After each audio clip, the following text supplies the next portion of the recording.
গাজায় শীতকালীন ঝড় বায়রনের তাণ্ডবে যখন পুরো উপত্যকা বিপর্যস্ত, তখনও থামছে না যুদ্ধের আগুন।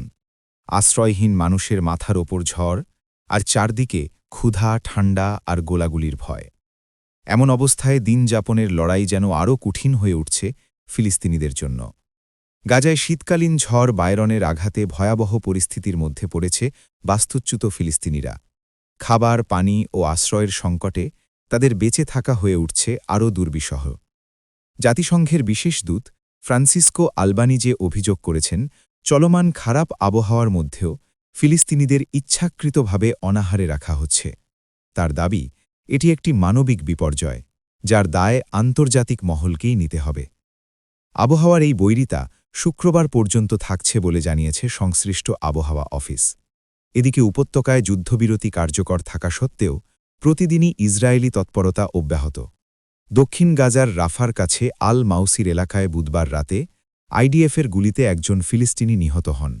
আহত হন আরও অনেকে। যুদ্ধবিরতি কার্যকর হওয়ার পর থেকে এখনও পর্যন্ত ৭০০ বারের বেশি চুক্তি লঙ্ঘনের অভিযোগ উঠেছে ইসরায়েলের বিরুদ্ধে, যা পরিস্থিতিকে আরও উত্তেজনাপূর্ণ করে তুলছে। মানবিক সংকট, খারাপ আবহাওয়া ও অব্যাহত সংঘাত সব মিলিয়ে গাজায় আজ সত্যিকারের বেঁচে থাকার লড়াই চলছে।